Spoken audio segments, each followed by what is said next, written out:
Hello again, everyone. Edwin Learnard back once again. In this YouTube NFL segment, I'm going to be talking about something a little bit different than what I'm accustomed to talking about. And this is regarding NFL betting and the point spreads. Now, most of you have a fundamental grasp of how this works, but I'm going to talk and explain this, elaborate on it for the few by percentage that may not quite understand how this works precisely. Now, take an example. Let's say you have a team favored by 3.5 points over another team. Now, if that team that's favored wins by 4 or more, that's a winner. Now, if the other team, the underdog, either wins outright or loses, say, by 3 or less, then that's the team that would cover. Now, as far as an over-under total, for example, when I went to oddsshark.com, it had 45 points was the over-under total for the Buffalo Bills-New England Patriots game this week. Now, if the combined score is 45, exactly, that's a push. Now, if say the Bills were to beat New England 30-15, 30 and 15 is 45. And that would be a push. Now, let's say that the Bills won 30-17 over the New England Patriots. That would be 47 combined points.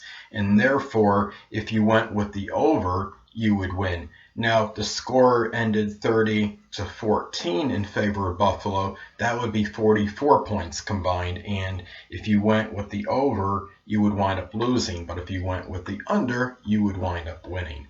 Now, the thing I want to get at, there's a common misconception by some people regarding on how a point spread is ascertained in the NFL. I used to think that it was just like a bunch of people projecting how many points a team would win by, and then they would take the average of that and that mean number, and that's how they would determine the point spread. Well, what it is, people, is the point spreads are the amount that somebody puts that a certain team should win by. It's designed to get approximately 50% of the people betting to bet on the favorite and 50% to bet on the underdog. Now, in this particular example, okay, for this week in the New England Buffalo game, according to oddsshark.com, Buffalo was favored over New England, but there was no spread, so it was even. So at this point in time, I guess what this means that they figure you're going to have half the people approximately go with Buffalo and half on New England. You may ponder and ask, well, why is Vegas trying to get half to go one way and half to go the other? Well, okay, the answer is this. I could explain this perhaps best through an example. Now, in many instances, you're going to see if you're doing a bet, it'll read minus 110. And what that means is essentially you'd be wagering $110 to win 100 back. So let's give an example that, let's say you have 100 people. I'm just throwing this number out arbitrarily. You have 100 people betting for Buffalo and 100 betting for New England to win outright because there's no line. It's just even spread. So whoever wins outright is going to cover. Now, let's say you had 100 people that were willing, that were putting in $110 to win 100. Well, that net profit would be $10,000 because you get your money back, what you put in. In addition to that, you get $100. So 100 times 100 is 10,000. Okay, that sounds okay. That's all fine and everything. But now, if you had 100 people going for New England, and say that New England had lost. In that example before, I guess what I'm saying is, if let's say Buffalo were to win the game outright and they cover, and if you had 100 people going for the Buffalo Bills, and if they all put they all put 110 to win 100 on it, that profit would be $10,000. It's 100 times 100 people times $100. That's $10,000. Now, let's say you had 100 people going for New England, and New England, hypothetically, they lost this Sunday. Now, that means that would be $110 times 100 that would be lost. That would be a loss of $11,000 to the people, and that Vegas would get. So you can do the math. Vegas, in this example, would profit, okay, they would get $11,000 from those people that lost the bet, but they lost $10,000, but that means there's the net profit of $1,000, $11,000 minus $10,000.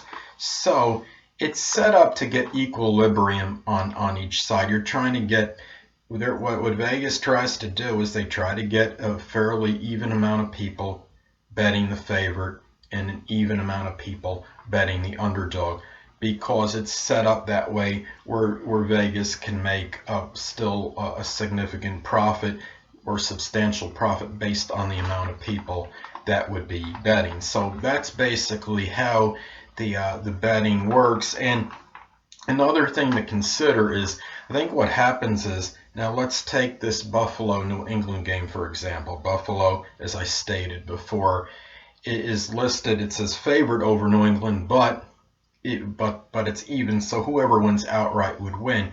Now the thing is, now let's say if all of a sudden you had more people than going with Buffalo as opposed to New England. Let's say all of a sudden, for example, maybe it would go, you had like 55% with Buffalo and you had 45% people betting New England. Well, Vegas is going to try to even the side a little bit and try to get it closer to a 50-50 split between the two teams. So what would happen as a result, I believe, you would see the maybe Buffalo, they would start adding points for Buffalo, and for example, maybe all of a sudden they might become a 1 or 2 point favorite in order to get more people to go to New England to make the percentage closer to 50-50 as terms of people betting on Buffalo in contrast to New England. So that's a lot of times you'll see the odds, the point spread increase because of this. Now let's take another example. Let's say the opposite is happening. Now let's say all of a sudden the Vegas notices that maybe, let's throw this out there, that 55% of people are going with the Patriots and you have 45% going with Buffalo. Well, they're going to attempt to make it closer to a 50-50 split between who's betting on who. So if they're saying it's starting to become more lopsided in New England's favor in terms of betting on New England, what could very well happen then is that New England could become the favorite and have some points and be favored by a certain amount of points. And you might see New England all of a sudden be a 2 or 3 point favorite in order to get more people to bet on Buffalo, to make that percentage go to closer to 50-50 for both teams, and trying to get close to the same amount of people betting for New England as Buffalo. So that's pretty much how the NFL betting spread and the gambling works with that. And as many of you may know, my videos are not based on the point spread. I'm just predicting outright win or loss for the teams. Well, anyway, people, that'll conclude this YouTube NFL segment for NFL betting. And until next time, people, Edwin Learnard saying, stay well.